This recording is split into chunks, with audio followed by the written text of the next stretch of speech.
지금 전 세계 패션계와 할리우드가 동시에 숨을 죽였습니다. 이것은 단순한 가십이 아닙니다. 자본주의 역사상 가장 거대한 권력 중 하나인 루이비통 모헤네시 LVMH 그룹의 베르나르 아르노 회장이 자신의 75번째 생일 파티를 그 자리에서 전면 취소해버리는 초유의 사태가 발생했기 때문입니다. 파티장에 모인 사람들의 면면을 보면 이 사건이 얼마나 비현실적인지 알 수 있습니다. 비욘세, 레오나르도 디카프리오, 르브론 제임스, 심지어 영국의 왕실 관계자들까지 전용기 값만 합쳐도 수천억 원이 넘는 이 귀빈들이 샴페인 잔을 채우기도 전에 쫓겨나듯 연회장을 빠져나와야 했습니다. 도대체 무엇이 명품 제국의 황제를 이토록 격노하게 만들었을까요? 아르노 회장은 단상에 올라 마이크를 잡고 딱 한마디를 던졌습니다. 그가 오지 않는다면 이 파티는 아무런 의미가 없다. 그가 도착할 때까지 내 생일은 시작되지 않는다. 황제가 기다린 단 한 사람, 수백 명의 슈퍼스타를 들러리로 만들어버린 그 주인공은 놀랍게도 헐리우드 배우도 억만장자 사업가도 아니었습니다. 바로 지금 미국 LAFC에서 새로운 축구 역사를 쓰고 있는 대한민국의 캡틴 손흥민이었습니다. 오늘 영상은 돈으로도 권력으로도 절대 살 수 없는 손흥민이라는 남자의 품격에 관한 이야기입니다. 도대체 그날 밤 LA의 화려한 파티장과 손흥민이 머물던 훈련장 사이에는 무슨 일이 있었던 것일까요? 사건의 발단은 현지 시간으로 어제 저녁 7시 캘리포니아 비벌리힐스의 한 프라이빗 대저택에서 시작되었습니다. 루이비통 가문이 주최하는 이 연례 행사는 초대장 한 장이 암시장에서 수억 원을 호가할 정도로 권위 있는 행사입니다. 특히 이번 파티는 아르노 회장이 직접 기획한 것으로 패션과 스포츠, 예술을 아우르는 세계의 만남이 될 것이라고 예고된 바 있습니다. 그런데 파티 시작 10분 전 기묘한 기류가 감지되었습니다. 완벽주의자로 소문난 아르노 회장이 VIP 룸에서 나오지 않고 있었던 것입니다. 현장에 있던 보그지 수석 에디터의 증언에 따르면 아르노 회장은 비서실장에게 고함을 치며 전화기를 집어 던지기 직전이었다고 합니다. 내 전용헬기를 보냈잖아. 그런데도 안 탔다고. 지금 그게 말이 되는 보고인가? 파티장에는 정적이 흘렀습니다. 세계 최고의 부자가 자신의 호의를 거절당해 분노하는 모습은 그 자리에 있는 그 누구도 본 적 없는 광경이었습니다. 아르노 회장이 그토록 기다린 손흥민은 사실 파티 명단 최상단에 이름이 올라 있었습니다. LAFC로 이적한 후 미국 메이저리그 사커를 단숨에 평정하고 미국 내에서 축구라는 단어의 정의를 바꾸고 있는 손흥민을 위해 아르노 회장은 파티의 메인 테마조차 아시아의 호랑이로 잡았을 정도였습니다. 하지만 약속된 시간이 지나도 손흥민의 모습은 보이지 않았습니다. 보통의 스타들이라면 헬기를 타고 화려하게 등장해 스포트라이트를 줄였겠지만 손흥민은 나타나지 않았습니다. 비서진들은 식은땀을 흘리며 계속해서 어딘가로 전화를 걸었지만 수화기 너머에서는 연결음만 들릴 뿐이었습니다. 명백히 이것은 루이비통 149년 역사상 가장 큰 굴욕이었습니다. 자존심이 상한 아르노 회장은 결국 파티 중단을 선언해버립니다. 그리고 믿기 힘든 지시를 내립니다. 지금 당장 여기 있는 모든 사람에게 부탁해라. 누구든 손흥민과 연락이 닿는 사람이 그를 데려온다면 내가 할 수 있는 모든 사업적 지원을 아끼지 않겠다. 그 순간 비벌리힐스의 파티장은 순식간에 손흥민 섭외 전쟁터로 변해버렸습니다. 세계적인 팝스타와 배우들이 스마트폰을 꺼내 들고 누군가에게 다급히 전화를 걸기 시작했습니다. 톰 홀랜드는 런던에 있는 지인들에게, 데이비드 베컴은 직접 손흥민의 에이전트에게 연락을 시도했습니다. 고작 한 명의 선수를 파티장에 부르기 위해 전 세계 엔터테인먼트 산업의 거물들이 동시에 움직이는 기현상이 벌어진 것입니다. 그렇다면 우리는 여기서 한 가지 근본적인 질문을 던져야 합니다.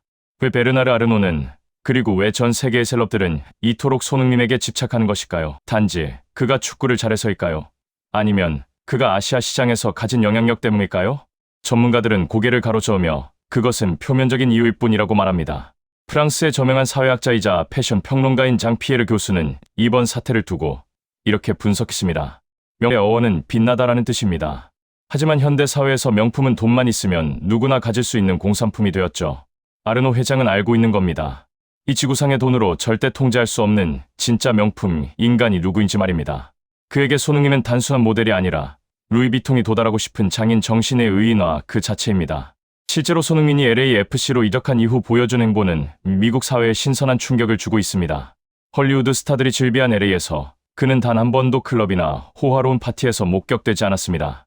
훈련장이 문을 열기도 전에 가장 먼저 출근하고 경기가 끝나면 가장 늦게까지 남아 유소년 선수들에게 사인을 해주는 모습.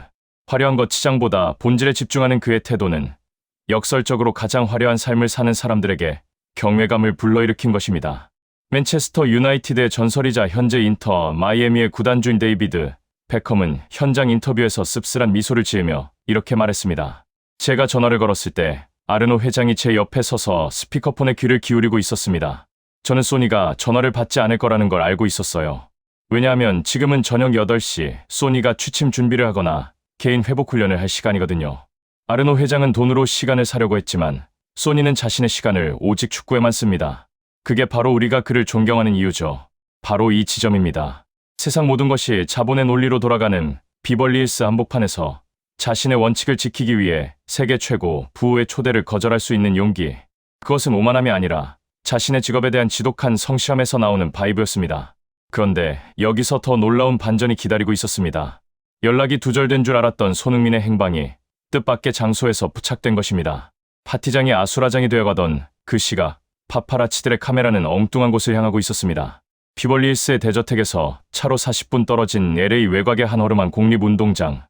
가로등 불빛 하나가 겨우 비추는 그곳에 익숙한 실루엣이 있었습니다. 그것은 바로 손흥민이었습니다. 그는 턱시도 대신 땀에 젖은 트레이닝복을 입고 있었습니다. 화려한 샴페인 대신 이온 음료 물병 하나가 덩그러니 놓여 있었죠. 알고 보니 내일 있을 자선 경기, 즉 소아암 환자들을 돕기 위한 친선 매치를 앞두고 잔디 적응 훈련을 위해 조용히 혼자 몸을 풀고 있었던 것입니다. 뒤늦게 손흥민과 연락이 닿은 톰 홀랜드가 영상통화로 파티장의 상황을 전하자 손흥민은 땀을 닦으며 덤덤하게 대답했다고 합니다. 현장에 있던 관계자가 전한 그의 대답은 이랬습니다. 회장님께는 정말 죄송하다고 전해줘. 하지만 내일 경기장에 올 아이들이 나를 기다리고 있어. 내 컨디션이 100%가 아니면 아이들에게 최고의 기억을 선물할 수 없잖아. 파티는 다음에 가도 되지만 내일 경기는 다시 오지 않아. 이 통화 내용은 스피커폰을 통해 아르노 회장과 파티장에 있던 모든 사람에게 전달되었습니다. 순간 소란스럽던 파티장에는 다시 한번 정적이 흘렀습니다. 하지만 이번 정적은 아까와는 달랐습니다. 분노와 당혹감이 아닌 깊은 존경과 부끄러움이 섞인 침묵이었습니다. 수백억 원짜리 파티보다 내일 만날 아픈 아이들과의 약속을 더 중요하게 생각하는 선수. 자신의 쾌락보다 팬들에게 보여줄 퍼포먼스를 위해 기꺼이 고독을 선택한 남자. 아르노 회장은 한참 동안 아무 말 없이 스피커폰을 바라보았습니다. 그리고 천천히 고개를 끄덕이며 입을 열었습니다. 그의 목소리는 더 이상 분노에 차 있지 않았습니다. 파티는 취소다. 하지만 나는 오늘 내 인생 최고의 선물을 받았다.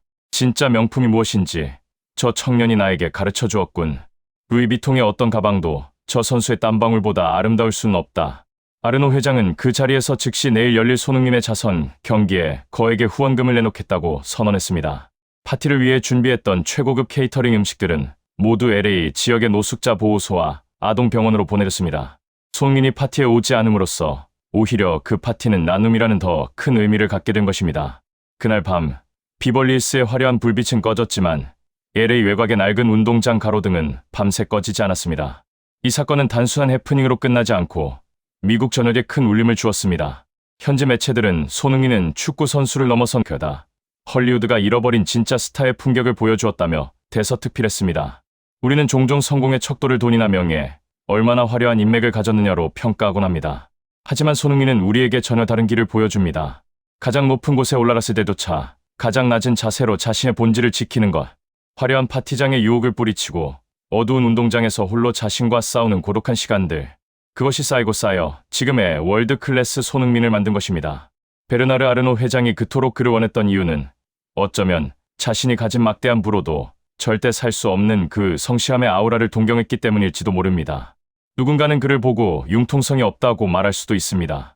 하지만 세상과 타협하지 않는 그 고집스러운 원칙이 있었기에 그는 아시아인 최초의 프리미어리그 득점왕이 되었고 이제는 미국 대륙마저 사로잡은 살아있는 전설이 될 수 있었습니다. 지금 여러분의 삶은 어디를 향하고 있나요? 혹시 화려한 겉모습을 쫓느라 내 안에 진짜 소중한 것을 놓치고 있지는 않나요? 오늘 손흥민 선수가 보여준 침묵의 가르침은 시끄러운 세상 속에서 우리가 잊고 살았던 진정성의 가치를 다시 한번 일깨워줍니다. 그가 파티에 가지 않은 것은 그를 기다리는 팬들을 위한 최고의 파티를 그라운드 위에서 준비하기 위함이었습니다. 그리고 우리는 그런 선수를 보유한 시대를 살아가고 있습니다. 이것은 명백히 우리 모두의 축복입니다. 지금 미국 로스앤젤레스 전체가 기묘한 침묵에 잠겼습니다. 아니, 더 정확히 말하자면 폭풍이 몰아치기 직전에 그 숨막히는 고요함이 BMO 스타디움을 집어삼키고 있습니다. 여러분, 상상해 보십시오. 축구 역사상 가장 위대한 슈퍼스타 중 한 명이 유니폼을 입고 축구와 끈까지 꽉 조여 맸습니다. 경기장의 22,000 관중은 그의 이름 SON을 연호하며 목이 터져라 울부짖습니다. 그런데 정작 그 주인공은 그라운드에 발을 들이지 않습니다. 단 1분도 뛰지 않았습니다. 지금 현지 팬들과 언론은 도대체 무슨 일이 일어난 거냐며 술렁이고 있습니다. 부상일까요? 아닙니다. 감독과의 불화일까요? 천만의 말씀입니다. 이것은 149년 축구 역사상 어떤 클럽도 감히 시도하지 못했던 가장 대담하고도 충격적인 전략적 선택이자 오직 황제에게만 허락된 특별한 의식입니다. 오늘 우리는 단순히 손흥민 선수가 친선 경기에 결장했다는 뉴스를 전하려는 것이 아닙니다.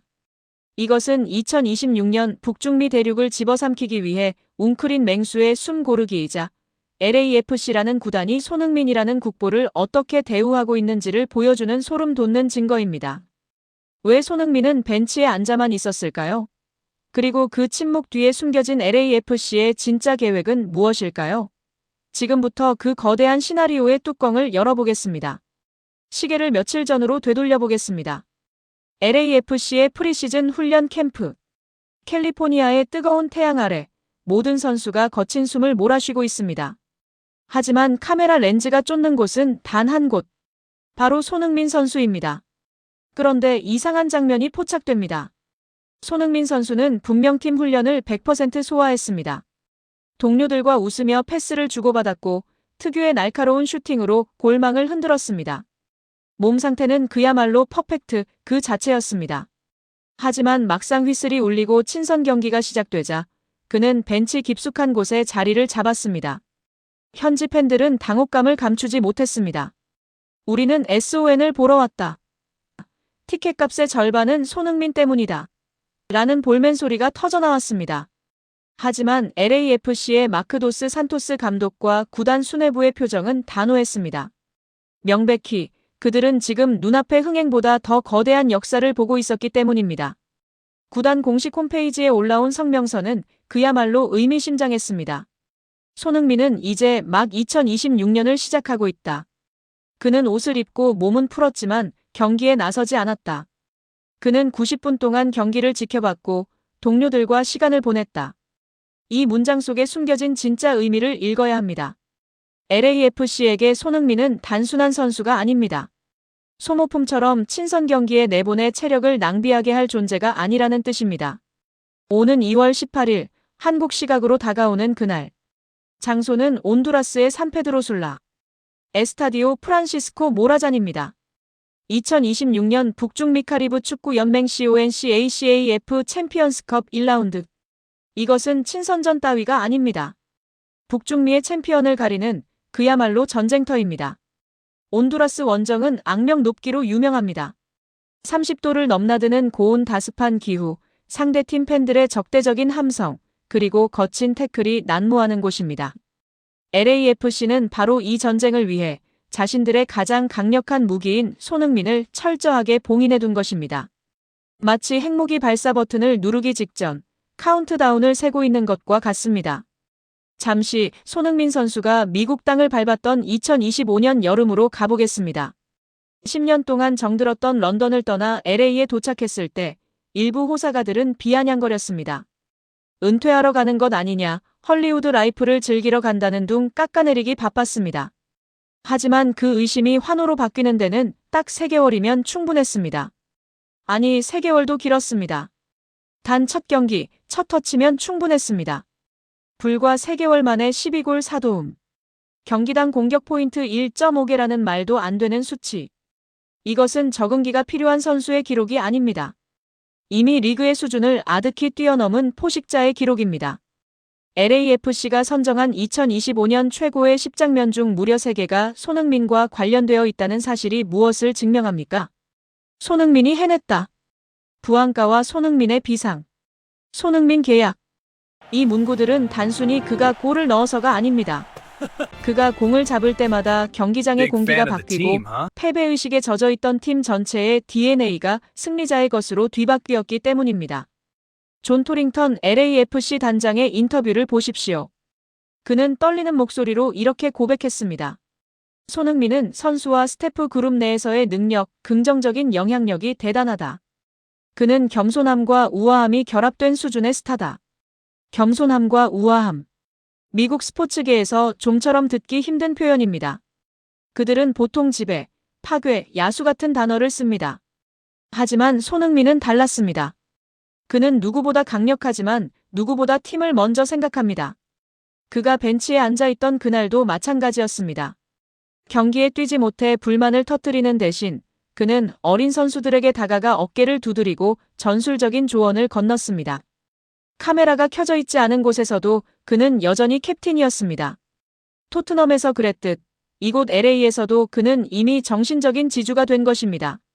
바로 이 점이 LAFC가 그를 그토록 애지중지하며 보호하는 이유입니다. 그는 단순히 골을 넣는 기계가 아니라 구단의 품격을 결정짓는 아이콘이기 때문입니다. 그렇다면 왜 하필 지금일까요? 왜 구단은 팬들의 원성을 감수하면서까지 그를 숨기는 것일까요? 여기에는 2026년이라는 숫자가 가진 거대한 함의가 숨겨져 있습니다. 2026년 북중미 월드컵이 열리는 해입니다. 그리고 손흥민 선수에게는 사실상 마지막이 될 수도 있는 월드컵입니다. 미국, 멕시코, 캐나다가 공동 개최하는 이 대회에서 개최국 클럽인 LAFC의 에이스가 손흥민이라는 사실은 엄청난 마케팅 포인트이자 자존심 대결입니다. LAFC는 알고 있습니다. 손흥민이 2월 18일 온두라스 원정을 시작으로 MLS 정규 시즌, 컵 대회, 그리고 월드컵까지 살인적인 일정을 소화해야 한다는 것을 말입니다. 지금 당장 친선 경기에서 보여주는 화려한 개인기보다 시즌 막판 결정적인 순간에 터뜨릴 한 방이 더 중요하다는 것을 철저하게 계산한 것입니다. 이것은 관리가 아니라 숭배에 가깝습니다. 리오넬 메시가 인터 마이애미에서 받았던 대우 그 이상입니다. 감독은 손흥민의 근육 상태 하나, 호흡 하나까지 체크하며 그가 최상의 컨디션으로 그라운드에 나설 수 있도록 모든 시스템을 집중시키고 있습니다. 손흥민 선수의 침묵은 곧 닥쳐올 폭발을 위한 응축입니다. 레알 에스파냐와의 챔피언스컵. 온두라스의 거친 홈팬들이 야유를 퍼부을 때, LAFC의 동료들이 당황할 때, 그때 비로소 에이스는 등장할 것입니다. 상상해 보십시오. 후반전 교체 투입, 혹은 선발 출전. 그가 그라운드에 들어서는 순간 상대 수비수들의 눈동자가 흔들리는 그 장면을. 그가 특유의 스프린트로 온두라스의 눅눅한 잔디를 가르고 오른발 가마차기로 골망을 찢어버리는 그 순간을. 그제야 사람들은 깨닫게 될 것입니다. 아, 그가 왜 프리시즌에 뛰지 않았는지. 그는 친선 경기를 뛰러 온 것이 아니라 이 대륙을 정복하러 왔구나. 존 토링턴 단장의 말처럼 손흥민이 팀에 미친 영향은 이제 시작에 불과합니다. 10년간 토트넘의 소년 가장으로 캡틴으로 헌신했던 그가 이제는 모든 짐을 내려놓고 오직 축구 그 자체를 즐기며 동시에 가장 높은 곳을 바라보고 있습니다. 2월 18일. 이제 일주일도 남지 않았습니다. 전 세계 축구 팬들의 시선이 온두라스의 작은 경기장으로 쏠리고 있습니다. LAFC의 유니폼을 입은 손흥민. 가슴에는 LAFC의 엠블럼이 박혀 있지만 그의 발끝에는 여전히 대한민국 축구의 혼이 실려 있습니다. 그가 보여줄 2026년의 첫 번째 공식 경기. 그것은 단순한 1승이 아닐 것입니다. 이것은 30대 중반의 나이에도 여전히 세계 최고임을 증명하는 선언문이자 자신을 믿고 기다려준 구단과 팬들에게 바치는 가장 우아하고도 파괴적인 답장이 될 것입니다. 우리는 지금 손흥민이라는 거대한 역사의 한 페이지를 실시간으로 목격하고 있습니다. 그가 벤치에 앉아있던 시간은 정지된 시간이 아닙니다. 더 높이 날아오르기 위한 도움닫기였습니다. 과연 2월 18일 손흥민 선수는 어떤 모습으로 우리를 놀라게 할까요? 그리고 온두라스의 밤하늘에 그의 시그니처 세리머니인 찰칵 포즈가 수놓아질 수 있을까요? 심장이 뛴다면 당신은 이미 준비가 되었습니다. 왕의 귀환을 맞이할 준비가 말입니다.